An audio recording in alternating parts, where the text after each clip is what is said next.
The sun offered no mercy, bleaching the horizon to a hazy white. For a man whose pockets held nothing but lint and regret, this land was a tomb in the making. Then he saw her, a crumpled silhouette against the unforgiving dust.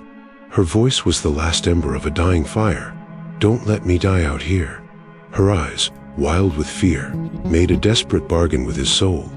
"I'll marry you. I swear it." It was a promise born of heat and desperation, a vow that felt more like a curse, a treasure with a terrible price. Don't forget to like and subscribe if you love Wild West stories. The sun was a hammer, an anvil of white fire that beat down on the cracked earth, on the skeletal remains of Yucca, on the boat head of Jedediah. He had begun to measure his life in the dwindling slosh of water left in his canteen. Not much. This unforgiving land didn't offer mercy, it only offered endings. His own was coming soon. He could feel it in the dry rasp of his throat and the leaden weight dragging his boots through the shimmering dust. Regret was a far heavier burden than thirst, and his pockets were full of it, the only thing they held. He was a man hollowed out by mistakes, a ghost walking toward his own grave in a world bleached of color and hope. Then, a flicker, a dark smudge against the endless canvas of Bayesian white. It wasn't a rock. It wasn't a trick of the heat haze that made the horizon dance a wicked jig. It was a shape, a human shape, crumpled and still like a discarded letter full of bad news. He approached with caution, the crunch of his boots the only sound in a world that had forgotten how to make noise. It was a woman. Her dress, once perhaps a vibrant sky blue, was now the color of the dust that claimed all things. Her lips were cracked into a roadmap of profound suffering. He nudged her gently with the toe of his boot. Nothing. He was about to turn away. Another body for the buzzards, another soul the desert had quietly swallowed, when her eyelids fluttered open. For a stunning moment, the vast, pitiless emptiness of the sky was trapped inside them. Her voice was less than a whisper, a dry rustle of autumn leaves. "Don't let me die out here." He almost missed it, a plea directed at a man who had nothing left to give. He had no salvation for himself, let alone for another lost soul. But then she spoke again, her eyes locking onto his, forging a desperate, terrible connection in the heart of this wasteland. "I'll marry you. I swear it." The words were a profound absurdity, a fever dream given sound. Marriage was a promise of a future, a life to be built, and there was no life here, only the slow, patient bake of the sun turning flesh to dust. He looked down at his canteen, then back at her face. It would not get both. She was a stone that would drag him straight to the bottom of this dusty ocean. To help her was to choose to die with her. His mind, made practical and cruel from years of solitary hardship, screamed at him to walk away, leave her. It was the only law this merciless land respected. And yet, he did not move. That impossible promise, insane as it was, had snagged on something deep inside him. A rusted piece of a man he thought had withered and died long ago. He saw not a bride, but a reckoning. A final, damning choice for a man who had made nothing but wrong ones. Would his last act be one of mercy, or would it be his final, most profound cowardice? The sun offered no answers, only a searing, indifferent glare. The choice was his, and he knew, with chilling certainty, it would cost him everything. He did not walk away. That single, silent decision settled in his bones with the weight of a tombstone. The world held its breath. Then, with a groan that was part exhaustion and part resignation, Jedediah knelt. He slid his arms beneath the woman's frail body, the fabric of her dress rough and brittle against his skin. Lifting her was a trial. She was a dead weight, a sack of desperate promises and feverish heat that threatened to pull him down into the dust beside her. His own strength, already leached away by the sun and by a lifetime of running from his own shadow, screamed in protest. But he locked his knees, straightened his back, and stood. He was now a beast of burden, carrying a treasure or a curse. He did not know which. The journey began without a destination in mind, only a vague sense of away from this bleached patch of hell. He moved. One step, then another. The rhythm was a death march set to the metronome of his own ragged breathing, a harsh, sawing sound that was the only proof he was still alive. The grit of sand scoured his raw skin. The sun was a physical weight on his shoulders, a merciless presence that sought to cook the very marrow in his bones. There was no dialogue, no exchange of comfort. There was only the wind, whispering its dry secrets, and the scrape of his worn-out boots against the hardpan. Occasionally, she would stir in his arms, her head lolling against his chest. Faint whispers escaped her lips, not words, but fragments of sound, a name, a place, a plea that dissolved into nothing before they could form meaning. They were the ghosts of a life he could not comprehend, reminders that the bundle he carried was more than just flesh and bone. Twice, he stopped. The first time, he gently lowered her into the sliver of shade offered by a dead mesquite. The Kemptine felt impossibly light in his hand, a hollow shell of his own dwindling hope. He uncapped it, the screech of metal on metal, a profanity in the sacred silence. He tilted it, watching 3 precious drops, 3 jewels of life, fall onto her cracked lips. They vanished instantly, swallowed by a thirst as vast as the desert itself. Only then did he allow himself a single, fleeting sip. The moist drew a cruel reminder of how much he had just given away. The second time, he simply shifted her weight, turning his own body to shield her face from the direct, punishing rays of the afternoon sun. It was an act of instinct, a small, meaningless gesture of defiance against the cruelty of the sky. He did not think about why he did it. He did not think about her promise. He thought only of the next step, and the one after that. A man who believed himself empty was discovering, to his own quiet astonishment, that there was still something left to give.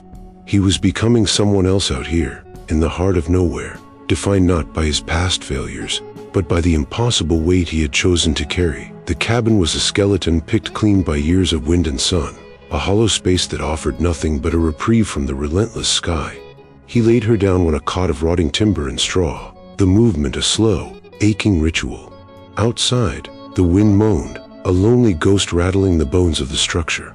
He found a bucket, miraculously holding a few inches of stagnant rainwater, and a tin cup. This would have to be enough. A small fire, built with the splintered remains of a chair, pushed back the encroaching darkness, its fragile light a flickering heartbeat in the dead silence. For hours, she was still, her breathing a shallow tide. Jedediah watched, a sentinel at the edge of a life he had accidentally tethered to his own. Then, the whispers began. They came on the edge of a shivering exhale, words that clung to the smoky air like burrs. The deed. Papa's name. Her voice was a phantom, thin and reedy. Jedediah, dipping a strip torn from his own shirt into the cool water, paused. It was just the fever talking. People said all sorts of things in the grip of a sickness. He pressed the damp cloth to her forehead, feeling the unnatural heat radiating from her skin. But the voice came again, stronger this time, laced with a thread of fear that felt all too real. Silas. No. A long, shuddering breath. He won't let me have it. The name landed in the quiet cabin with a thud. Silas. It sounded solid, heavy, a name that belonged to a man who took things. Jedediah felt a cold knot tighten in his gut. This was no longer just about survival.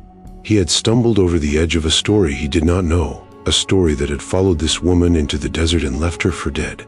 He listened, no longer a rescuer but a reluctant keeper of secrets. The puzzle pieces were sharp and unwelcome in his mind. A deed, a father, a man named Silas. Each word was a locked door, and he had no desire to find the key. His own past was a ghost he could barely outrun. He had no strength to take on hers as well. He had offered a canteen of water, the strength of his back. He had not offered to step into a feud. He had not offered to stand against a man named Silas. She stirred one last time, her eyes still closed, a single, clear whisper cutting through the haze. A promise. Sacred. The words hung there, suspended in the firelight between them. A promise. He was bound to her by one, a desperate bargain made in the blinding sun. But she, he now realized, was bound by another, one that had led her to the brink of death. He looked from her face, awash in the shifting shadows, to the dying flames. The simple burden of her physical weight had been replaced by something far heavier. He was now carrying her secrets, too, and he had the terrible feeling they were the kind of secrets that got men killed. The fever broke with the dawn, not with a gentle receding, but like a shattered pane of glass. One moment she was a vessel of heat and incoherent murmurs, the next she was still, her breathing even. her eyes open and fixed upon him. The haze was gone, replaced by a startling, unnerving clarity. It was the gaze of a survivor, a look that had seen the bottom of the world and had decided to climb back out. Jedediah offered the dim cup, half full of the murky water. She took it, but her eyes never left his, and as she drank, he felt as though he were the one being judged, weighed, and measured. She lowered the cup, her knuckles white. "It wasn't the heat talking," she said. The words were quiet, but they landed in the dusty silence like stones. "My promise." "I meant it." He said nothing, simply watched as a story he never wanted to be a part of began to unspool. "My father left me everything," she continued, her voice gaining a strength that was at odds with her frail appearance. "The Sunstone Ranch. It has the only year-round river in 3 counties. It's not land. It's a kingdom." Jedediah's mind, which had been occupied only with the immediate calculus of survival, suddenly felt small and slow. He could picture it, a slash of impossible green in a world of brown. A fortune, a life. But there was a line, she whispered, the word a blade, a single sentence in his will. "The land, the water, all of it. It can only be claimed by me and my husband." The room seemed to shrink. The name from her feverish nightmares surfaced in his memory, now cold and solid. "Silas." "My brother," she confirmed, as if reading his thoughts. He knew the words by heart. He knew that with me gone, unclaimed, the ranch would fall to him as the only remaining blood. "So he drove me out into the glare, watched me fall, and left me for the sun to finish." Her explanation was brutal in its simplicity. Every piece clicked into place with sickening precision. The vow was not a plea. It was a key. It was a strategy forged in the final, desperate moments of a life being stolen. He was not her savior. He was her solution. The first man to stumble upon her, a blank space to be filled with the legal title of husband before a judge, a tool to be used against her brother. A ghost with empty pockets was the perfect candidate. He was nobody, and a nobody could become a husband without anyone asking questions. The treasure he had imagined in the desert now had a name and a location, but the terrible price was no longer an abstract feeling. It was a blood feud. It was a man named Silas, and it was the cold, calculating look in the eyes of the woman he had just saved. Her desperate bargain was a declaration of war, and by lifting her from the dust he had just enlisted, the silence that followed her confession was heavier than the desert heat. It was a silence filled with the weight of land, of water, of a future he could not have imagined in 1,000 lifetimes of dust-choked wandering. Jedediah looked at his hands, calloused, empty, hands that had held nothing of value for as long as he could remember. Now, they were being offered a kingdom. Sunstone Ranch. The name itself was a promise, a thing of impossible beauty. He could almost feel it, the impossible sensation of cool water rushing over his cracked boots, the smell of green, living things instead of the eternal scent of dust and decay. He could picture the weight of coins in his pocket, a solid, reassuring pressure that could erase the gnawing hollowness that had been his only companion for years. A home, a life, a reason to stop running. But every paradise has its serpent, and this one had a name, Silas. The word echoed in the quiet cabin, a promise of a different kind, a promise of violence. Jedediah saw not a brother, but a shadow that would fall over every sun-drenched acre of that ranch. A man who could leave his own blood to die under the sun would not hesitate to put a bullet in a nameless drifter who stood in his way. The ranch was not a gift, it was a battleground. And he, Jedediah, was being offered the honor of standing on the front line. For years, his anonymity had been his only shield. He was a ghost, a whisper, a man who could drift through towns and territories without leaving a mark, because he had nothing worth marking him for. There was a desperate, lonely freedom in that, the freedom of having nothing to lose. Alara's offer would chain him. It was a gilded cage, beautiful and secure, but a cage nonetheless, where he would have to watch the bars every single day, waiting for the predator to test their strength. This was the true cost, not just the risk of a fight, but the death of the man he had become. The drifter would have to die for the landowner to be born. He looked at her, truly looked at her. Her face was still gaunt, her eyes holding the deep shadow of her ordeal, but there was a core of iron in her gaze. She was a fighter. She was asking him to be one, too. The moral crossroads was not a choice between poverty and wealth. It was a choice between two kinds of death, a slow, anonymous one in the dust, or a sudden, violent one defending a life he never earned. Was the chance at a future worth the certainty of being hunted? He had saved her from the desert, but could he save himself from her? The world shifted. Miles away from the ghost of a cabin, the town of redemption baked under the same indifferent sun, but it was a different world entirely. Here, life moved with a purpose, however small. Silas Thorne rode down the main street not like a storm, but like the cold front that precedes it, a quiet, inevitable change in the atmosphere. He was a man carved from harder material than most, his suit clean, his horse a fine, dark beast that stood in stark contrast to the worn-out stock tied to the rails. He dismounted with a heavy, deliberate grace, and the town watched. He did not need to announce his grief. He wore it like a well-tailored coat. In the general store, he accepted a glass of water, his hand showing the slightest, most perfect tremor as he took it. He spoke of Ilara, his voice a low, controlled instrument of sorrow. He spoke of a search party he was funding himself, a futile gesture he knew would find nothing but heat and bones. The performance was flawless. Men offered their condolences, their voices hushed with respect for a brother's pain. He was a pillar of restrained anguish, a portrait of familial duty in the face of tragedy. But then, he moved. Slipping from the main street into a dusty, sun-starved alley, the pillar of grief crumbled, leaving only the cold stone beneath. His posture straightened, the sorrow evaporating from his shoulders. His destination was a small, unassuming office, its window opaque with grime. T. H. Croft, attorney at law. Inside, the air was stale, smelling of old paper and quiet corruption. The lawyer, a man whose face seemed to be melting slowly into his collar, did not offer condolences. He offered a glass of whiskey. Silas ignored it. The paperwork, Silas said, his voice no longer mortic but honed to a sharp, impatient edge. Is it filed? Crocked shuffled papers, his eyes darting around the room.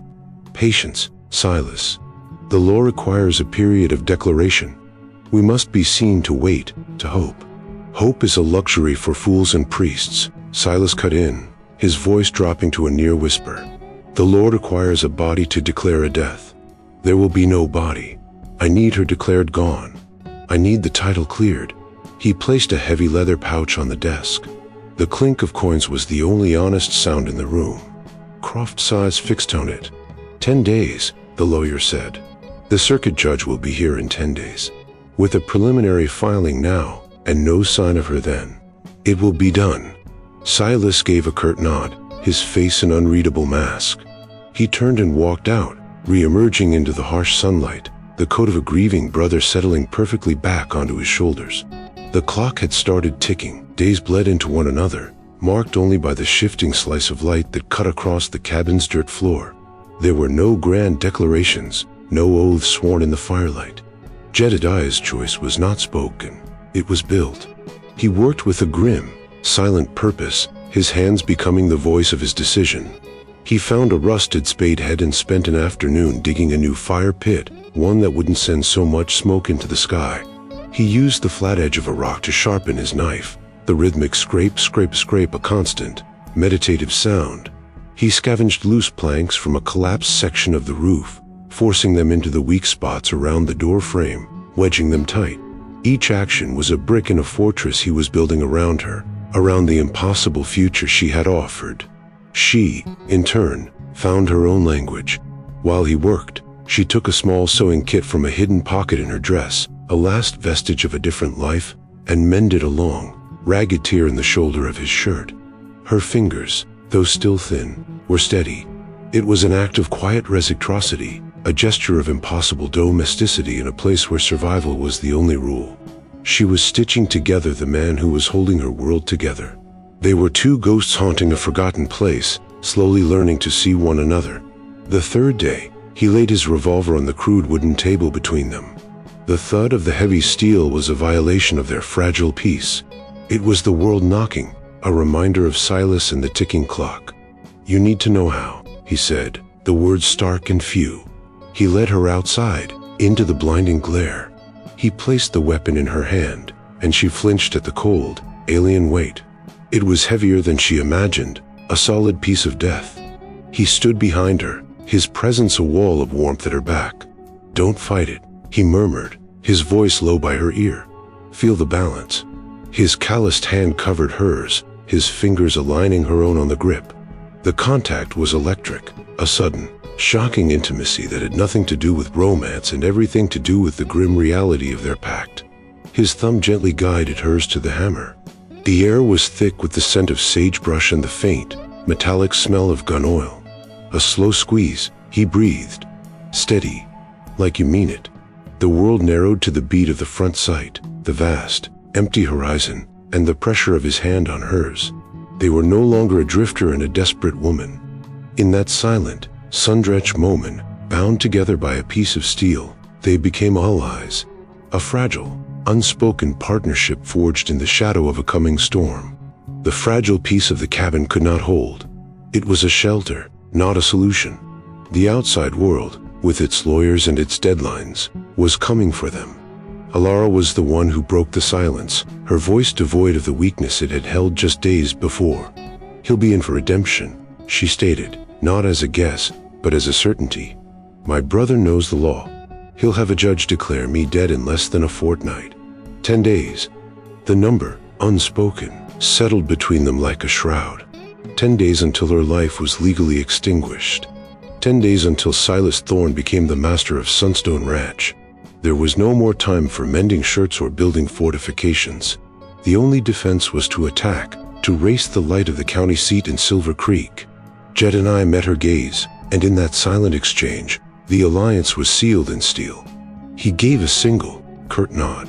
The time for hesitation was over.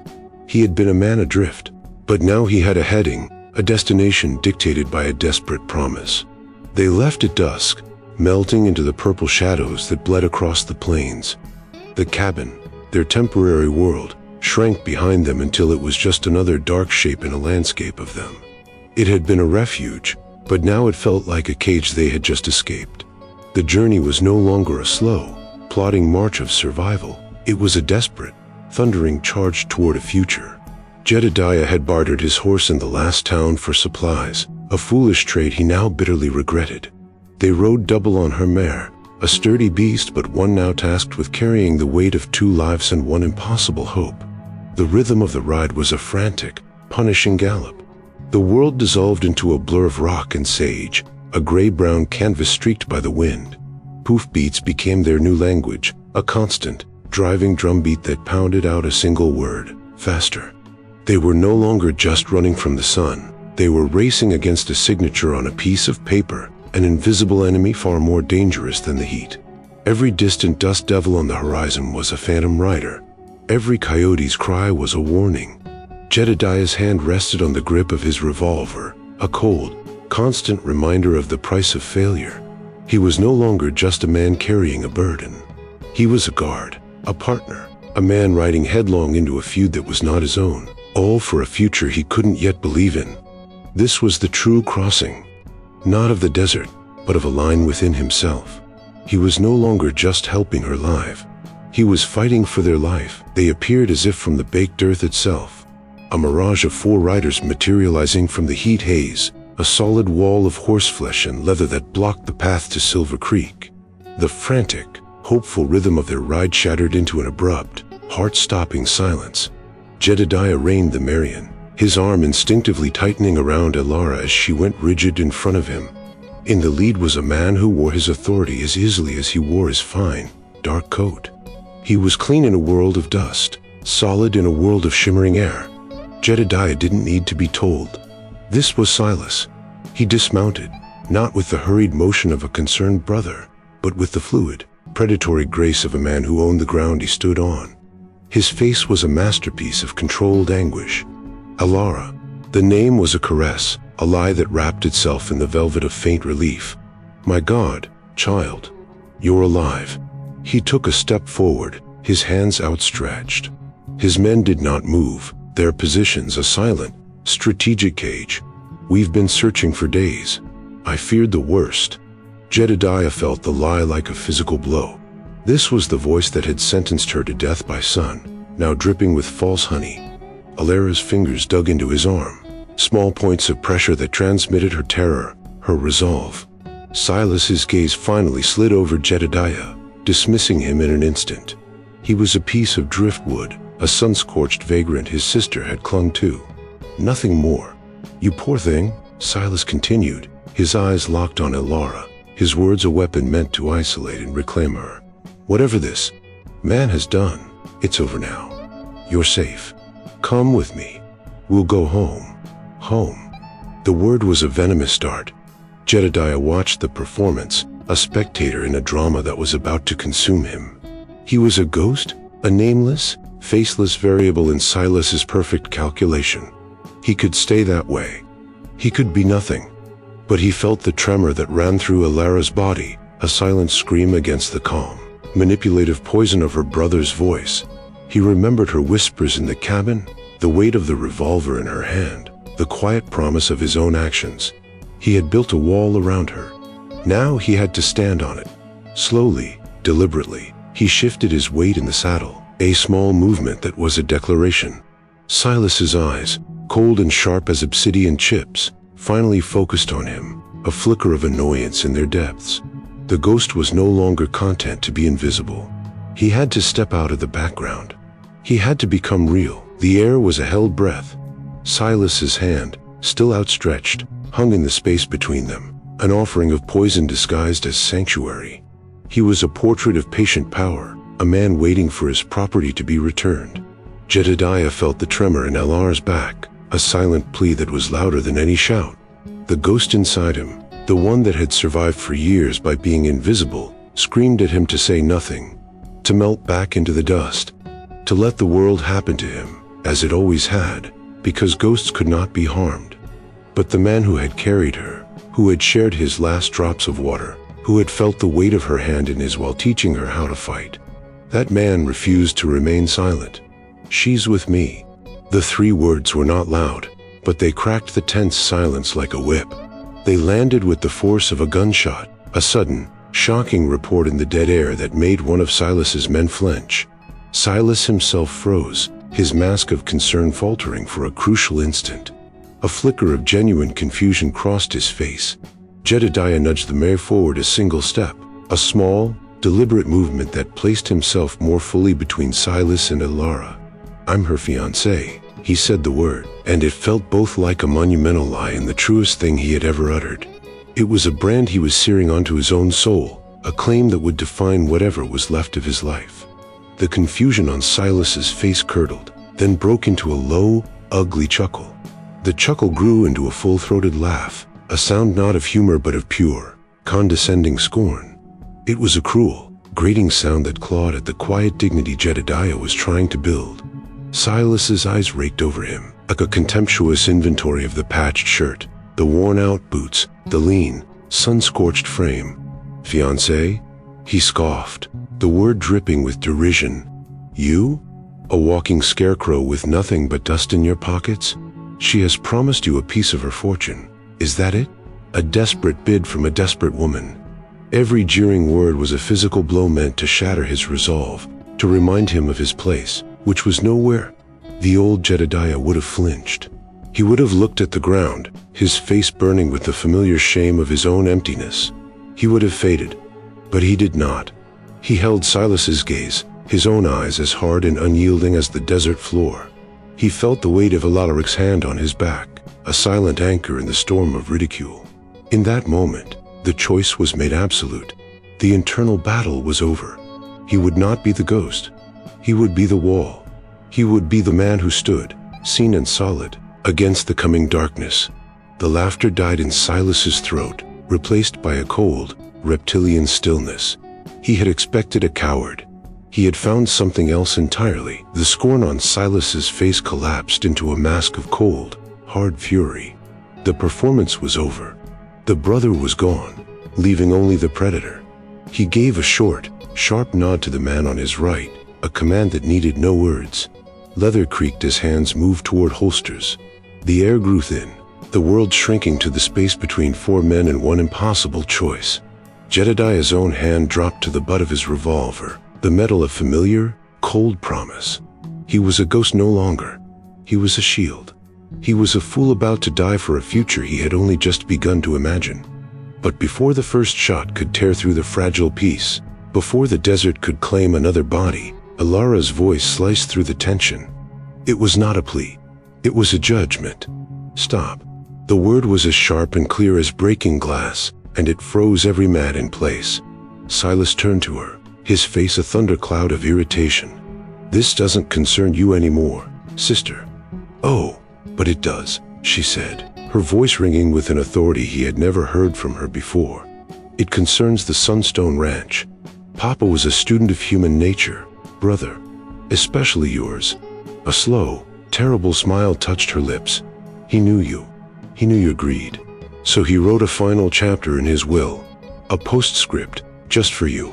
Jedediah watched Silas's face, saw the first flicker of uncertainty in those cold eyes. The land is mine, Silas hissed. With a husband, yes, Alara countered, her gaze unwavering. But he also wrote that should I die, especially under what the law might call suspicious circumstances, the title does not pass to you. Silas stared, the gears of his mind grinding to a halt.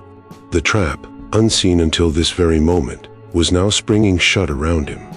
The entire estate, Alara declared, her voice echoing in the sudden, profound silence, every acre, every drop of water, every last dollar, is to be donated to the Territorial Orphans Fund. The silence that followed was absolute. The sun beat down. A horse snorted. Jedediah saw the truth of her words land on Silas not like a punch, but like a poison, seeping into his veins and paralyzing him from the inside out. He couldn't kill her. He couldn't even let an accident befall her. To do so would be to lose everything he had just tried to murder her for.